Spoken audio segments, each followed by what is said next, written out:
Samsung Galaxy AI. AI. The AI. AI. तो guys Galaxy S24 launch हो गया, लेकिन ये समझ नहीं आ रहा कि S24 का लॉन्च था या Galaxy AI का लॉन्च था। मतलब हो क्या रहा है? Is it worth it? क्या इसकी नीड हमें है? क्या इसकी नीड आपको है? ये सब डिकोड करेंगे और फोन में क्या क्या नया आया है उसकी भी बात करेंगे। और स्टार्ट करते हैं उन AI फीचर से जो मुझे पर्सनली बहुत ज्यादा यूजफुल लगे। सबसे पहला सर्कल टू सर्च, और इसमें ना ज्यादा इंपॉर्टेंट ये है कि आप इसको यूज करते कैसे हैं। जैसे मान लीजिए मैं कुछ देख रहा हूँ, कुछ पसंद आया तो वहीं वीडियो पॉज की, होम बटन को लॉन्ग प्रेस किया और जो पसंद है उसको सर्कल कर दिया, वहीं इन्फो मिल जाएगी क्या है और कितने का है। और ये चीज टेक्स्ट पे भी काम करती है। मान लीजिए किसी ने चैट पे मेरे को बताया यहाँ मिलते हैं, नहीं पता कहाँ है, तो अगेन लॉन्ग प्रेस, ऐसे ही उसको हाईलाइट किया और उसने बता दिया कि कौन सा रेस्टोरेंट है, कहाँ है, कब तक खुला रहता है, सब कुछ। अब देखो, अगर मैं सच बताऊं तो ऐसा कुछ नहीं है जो आप गूगल लेंस से पहले नहीं कर सकते थे, लेकिन सैमसंग ने इसको इतना ईजी बना दिया अब एक्सेस करना।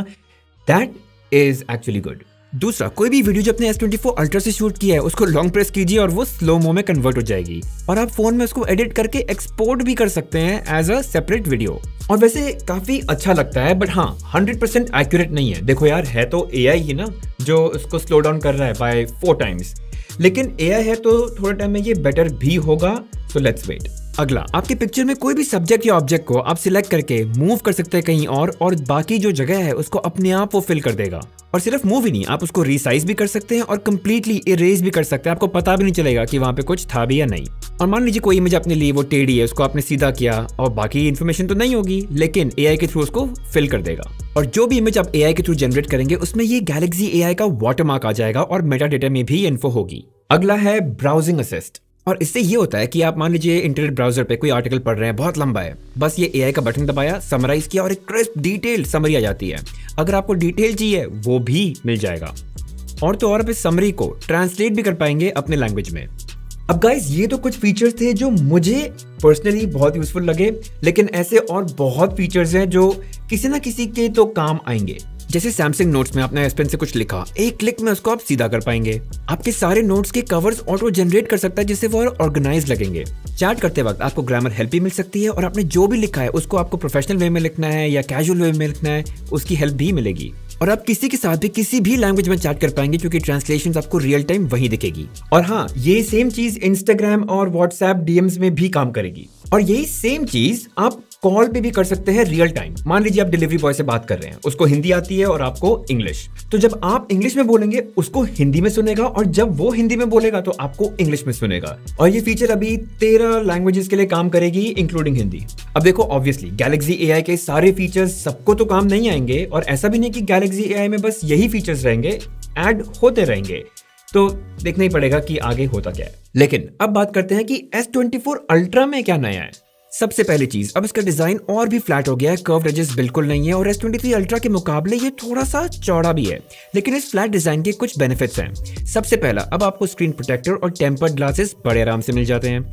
एस पेन से लिखना फ्लैट डिस्प्ले पे काफी आसान होता है, एंड मोर इम्पोर्टेंटली कर्व्ड ना होने के कारण ये थोड़ा ड्यूरेबल या स्टर्डी भी रहता है। और अब इसका पूरा लुक ना काफी स्क्वायरिश है। इनफैक्ट जो कॉर्नर्स है वो आपको थोड़े चुभ भी सकते हैं, जो आप केस लगा के कुछ हद तक सॉल्व कर सकते हो। अच्छा, एक और चीज, इन्होंने ना अब ये जो साइड रेल्स हैं, ये जो पूरा फ्रेम है अब मैट फिनिश हो गया है। पहले ग्लॉसी हुआ करता था, लेकिन अब ये फील एंड टच में काफी अच्छा लगता है। और जहां तक मुझे लग रहा है, इसके जो ये बटन्स हैं साइड में, ये भी थोड़े से चौड़े हो गए हैं, तो अब इनको प्रेस करने में भी बेटर लगता है। लेकिन एक जो कमाल की बात है वो है कि बेजल्स जो हैं अब काफी सिमेट्रिकल हो गए हैं, और ये अल्ट्रा में फाइनली आ गया है।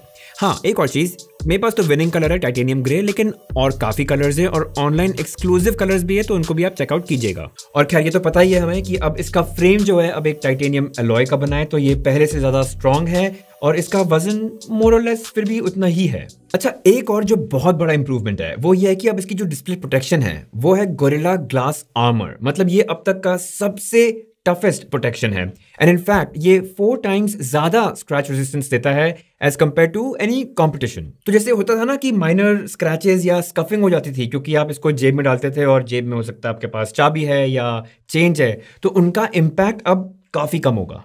अच्छा, कुछ और छोटी चीजें, S24 अल्ट्रा का पंच होल हल्का सा छोटा हुआ है। स्पीकर ग्रिल का डिजाइन भी चेंज हो गया है। माइक्रो SD कार्ड स्लॉट नहीं है, नॉर्मल डुअल सिम ट्रे है, और एस पेन के मटेरियल का जो टेक्सचर है वो अब हो गया है मैट फिनिश। अब बात करते हैं डिस्प्ले की, और अब ये पहले से भी ज्यादा अच्छा, मतलब सैमसंग की डिस्प्ले वैसे भी वन ऑफ द बेस्ट ही थी। मतलब उनके एमोलेड्स की ना बात ही कुछ और है, चाहे कलर एक्यूरेसी की बात हो, शार्पनेस, ब्राइटनेस, मतलब हाई ब्राइटनेस पे भी कलर्स इनके ना एक्यूरेट रहते हैं। और इस बार ब्राइटनेस उन्होंने फिर भी इंप्रूव कर दी, 1750 निट्स से 2600 निट्स तक पहुंच गए हैं ये। अगेन कोई रिक्वायरमेंट थी नहीं वैसे और ज्यादा ब्राइट होने की, मतलब वैसे ही सुपर ब्राइट था, बट गुड टू सी कि ये इंप्रूव करते रहते हैं।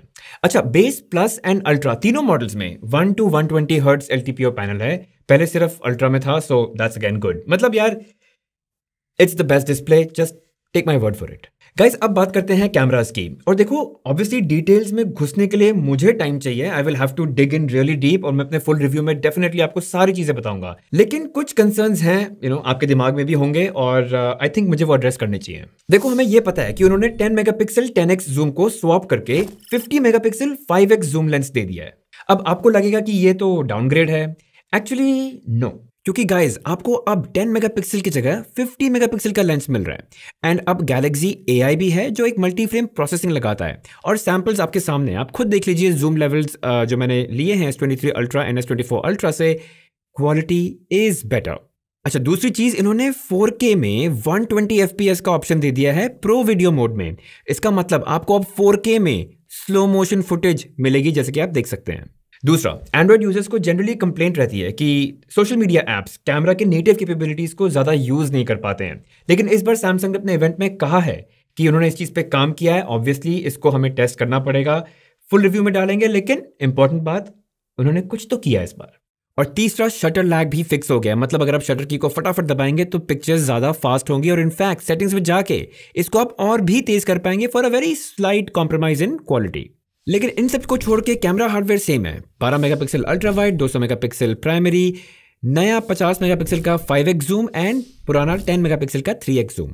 लेकिन S24 अल्ट्रा में इन्होंने एक नया प्रो विजुअल इंजन एल्गो बनाया है, जिससे colours, brightness, sharpness, contrast, scene recognition सब काफी बेटर एंड इंप्रूव्ड है। लेकिन और भी चीजें हैं, जैसे इन्होंने कहा है कि इस बार जूम परफॉर्मेंस लो लाइट में वो भी बेटर है, नाइट पोर्ट्रेट्स भी बेटर है, वीडियोस भी बेटर लेता है, मतलब है बहुत कुछ, बस टाइम चाहिए, तो थोड़ा और डिग करने दो, एंड वो सारी चीज़ें मैं आपके साथ शेयर करूंगा जो भी मेरी फाइंडिंग्स होगी। तो definitely you might want to subscribe, और वो बेल नोटिफिकेशन को जरूर मार्क कर दीजिएगा ताकि जब वो वीडियो चढ़े आपको पता चल जाए। चलिए गाइस, अब बात करते हैं परफॉर्मेंस की, और सबसे पहली चीज़, S24 अल्ट्रा अब शुरू ही 12 GB रैम पे होता है, 8 GB रैम पे नहीं, और इसके साथ आपको मिलता है अब Snapdragon 8 Gen 3 chip for Galaxy, जो कि थोड़ा स्लाइटली हायर क्लॉक भी होता है फॉर बेटर परफॉर्मेंस। एक और चीज, इन्होंने इस बार वेपर चेंबर, जो बेसिकली डिवाइस को कूल रखता है, वो 92% बड़ा कर दिया है as compared to previous year. इससे होगा क्या कि आपका डिवाइस कूल रहेगा ज्यादा समय के लिए, मतलब आपको हायर परफॉर्मेंस मिलेगी ज्यादा देर तक। कहने का मतलब ये भी है कि अब आप इंटेंस गेमिंग सेशंस लंबे टाइम के लिए बिना किसी हीट के या थ्रॉटलिंग के कर पाएंगे, या कोई भी और चीज जिसके लिए आपको परफॉर्मेंस बहुत देर तक चाहिए होती है। और हाँ, ये CPU या GPU का कॉम्बिनेशन रे ट्रेसिंग भी सपोर्ट करता है, मतलब गेमिंग में आपको बहुत रियलिस्टिक लाइफ लाइक विजुअल्स मिलते हैं। लेकिन जब तक रे ट्रेसिंग सपोर्ट करने के लिए और गेम्स नहीं आती है, तब तक कुछ कहना मुश्किल है। बैटरीज की बात करते हैं, और वहां पे कैपेसिटीज इंक्रीज हुई हैं S24 की एंड प्लस की। S24 4000 हो गया है, और S24 प्लस 4900 हो गया। लेकिन क्योंकि अब गैलेक्सी AI है, और क्योंकि अब वेपर चेंबर्स बहुत बड़ा है, तो कूलिंग भी एफिशिएंट है, इसकी वजह से बैटरी लाइफ डेफिनेटली आपको ज्यादा मिलने वाली है। वैसे देखो, ऑब्वियसली मैंने अभी इसको बहुत कम दिन यूज किया है कि मैं कंफर्म कर पाऊं, लेकिन सिर्फ एक दिन का अगर आप मेरा स्क्रीन ऑन टाइम देखें, 7.5 घंटे, वो भी 35% बैटरी रिमेनिंग है। इंप्रूवमेंट तो है बॉस। इनफैक्ट ट्विटर पे कुछ जो इनिशियल रिजल्ट्स आए हैं बैटरी टेस्ट्स के, वहां पे S24 अल्ट्रा ऑलरेडी सबको बीट कर रहा है। चलिए अब बात करते हैं फाइनली सॉफ्टवेयर की। तो इसमें आपको मिलता है Android 14, और इसमें चल रहा है लेटेस्ट One UI 6.1, जो अभी फिलहाल किसी भी और सैमसंग फोन पे नहीं है। लेकिन सबसे बड़ी खबर तो यह है कि अब आपको S24 सीरीज में 7 साल तक एंड्रॉइड अपग्रेड्स मिलेंगे। बिग कमिटमेंट, और ये ऑलमोस्ट अब एप्पल और गूगल पिक्सल के मुकाबले है, जो 6 से 7 साल आपको वैसे भी दे रहे थे। तो क्लियरली ये आपको लंबा तो लास्ट करेगा ही, लेकिन पॉसिबली इसकी रीसेल वैल्यू भी हाई होगी, बट आपको ध्यान रखना पड़ेगा। वैसे One UI 6 या One UI 6.1 के बारे में अगर आपको ज़्यादा जानना है, मैंने एक वीडियो की है, वो मैं यहाँ पे लिंक कर दूंगा एक कार्ड में, तो डेफिनेटली वो वीडियो देख सकते हैं आप। अब फाइनली बात करते हैं सारे वेरिएंट्स की और उनके प्राइसिंग की। तो गाइज ये रहे सारे मॉडल्स और उनके सारे वेरिएंट्स जो अवेलेबल है उनके प्राइसेस के साथ। अगर आप इंडिया से खरीदते हैं तो आपको 256 GB के प्राइस पे 512 GB मिल जाएगा एंड 512 GB के प्राइस पे 1 TB आपको 5,000 रुपए तक का HDFC debit and credit cards पे कैशबैक मिल सकता है एंड 5,000 रुपए का exchange bonus on top of exchange value आप जो भी फोन देते हैं। तो अगर आप खरीदने के बारे में सीरियस हैं तो डेफिनेटली ये लॉन्च ऑफर्स को आपको मिस नहीं करना चाहिए। देखो गाइस, ओवरऑल इन जनरल इसमें फास्टेस्ट परफॉर्मेंस कंपोनेंट्स हैं। एंड्रॉइड की दुनिया में ये सबसे ज्यादा ड्यूरेबल फोन भी है। किसी भी स्मार्टफोन का सबसे बढ़िया डिस्प्ले है। One UI एंड्रॉइड स्किन है जो कि सुपर फीचर पैक्ड है एंड 7 साल का आपको एंड्रॉइड अपग्रेड का प्रॉमिस भी है। काफी बढ़िया कैमरा सिस्टम है और फिर AI फीचर्स ऐसे हैं जो फिलहाल तो किसी भी और फोन में नहीं है। और गाइस देखो, ये सिर्फ फर्स्ट इंप्रेशन था। अभी मेरे को इस फोन के साथ और टाइम स्पेंड करना है, बहुत सारी फोटोज लेनी है, बहुत यूज करना है और तब जाके एक फुल रिव्यू बनेगा। एंड ऑब्वियसली हमें ये भी देखना है कि इसका स्क्रीन ऑन टाइम कैसा है, कैमरा परफॉर्मेंस कैसी है, S23 से कितना बेटर है, S22 से कितना बेटर है। तो वो सारे सवालों के भी तो जवाब चाहिए ना। तो हम करेंगे उन सब चीज़ों के बारे में बात। और अगर आपके भी कुछ सवाल हैं तो डेफिनेटली आप कमेंट सेक्शन में छोड़ दीजिए, या तो मैं रिप्लाई कर दूंगा, नहीं तो डेफिनेटली रिव्यू वीडियो में हम कवर करेंगे। खैर, वीडियो अगर पसंद आया तो please hit that like button, subscribe जरूर कीजिएगा और वो बेल आइकन मार्क करके नोटिफिकेशन को जरूर ऑन कर दीजिएगा, नहीं तो पता कैसे चलेगा कि मैंने वीडियो डाली है। मिलते हैं।